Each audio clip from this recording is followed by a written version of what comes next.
सर्वसामान्यांच्या हक्काचा आवाज जागर जनस्थान। जळगाव जिल्ह्यातील शेतकऱ्यांची सीसीआयने बंद केलेली कापूस खरेदी पुन्हा सुरू करण्यासाठी केंद्रीय मंत्र्यांशी चर्चा केली जाईल।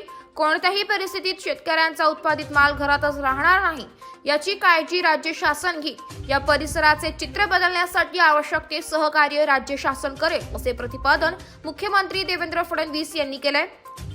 द शेंदुर्णी सेकंडरी कोऑपरेटिव्ह सोसायटीच्या अमृत महोत्सव सोहळ्यानिमित्त अमृत ग्रंथ प्रकाशन आणि नूतन इमारतीचा पायाभरणी समारंभ मुख्यमंत्री देवेंद्र फडणवीस यांच्या हस्ते झालाय।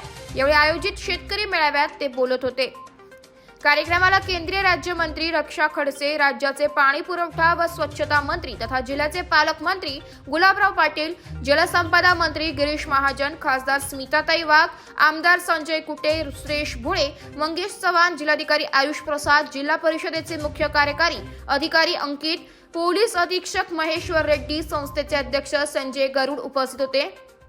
मुख्यमंत्री देवेंद्र फडणवीस म्हणाले, शेतकऱ्यांचे प्रश्न सोडविण्यास राज्य शासनाचे प्राधान्य आहे। वीज आणि पाणी या संदर्भात शेतकऱ्यांच्या समस्या सोडविण्याला शासनाने प्राधान्य दिले। सौर पंपासाठी पैसे भरलेल्या शेतकऱ्यांना पुढच्या 15 दिवसात आणि मागणी नोंदविल्यानंतर प्रत्येक शेतकऱ्याला 2 महिन्याच्या आत जोडणी देण्यात येईल। शेतकऱ्यांना 2024 पर्यंत दिवसाची वीज देण्यासाठी सौर फीडरचे काम वेगाने सुरू आहे। शेतकऱ्याचा माल कोणत्याही परिस्थितीत पडू दिला जाणार नाही, त्याची खरेदी करण्यात येईल। या भागाचे चित्र बदलण्यासाठी आवश्यक सर्व सहकार्य करण्यात येईल अशी ग्वाही त्यांनी दिली आहे। मुख्यमंत्री फडणवीस म्हणाले की चक्रधर स्वामींचे वास्तव्य लाभलेली ही भूमी आहे। या ऐतिहासिक संस्थेत येण्याची संधी मिळाली।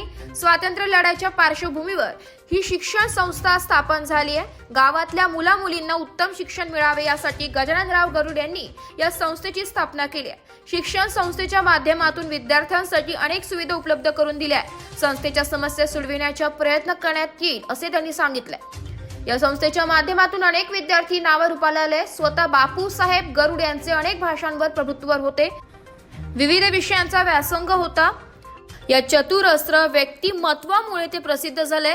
सरपंच ते विधानसभा उपाध्यक्ष अशा अनेक भूमिकांना त्यांनी न्याय दिलाय। आज त्यांचे कार्य संस्था पुढे नेते। नुकतीच पायाभरणी केलेली ही अतिशय सुंदर आणि पर्यावरणपूर्वक इमारत असल्याने विद्यार्थ्यांना त्याचा फायदा होणार असल्याचं मुख्यमंत्री फडणवीस यांनी सांगितलंय। यावेळी मुख्यमंत्री देवेंद्र फडणवीस यांच्या हस्ते शेंदुर्णी नगरपंचायतीच्या नगरोत्थान योजने अंतर्गत मलनिस्सारण प्रकल्प आणि रस्ता कामाचे शुभारंभ करण्यात आलाय। सुरुवातीला संस्थेच्या वतीने मुख्यमंत्री देवेंद्र फडणवीस यांचा मानपत्र देऊन सन्मान करण्यात आला।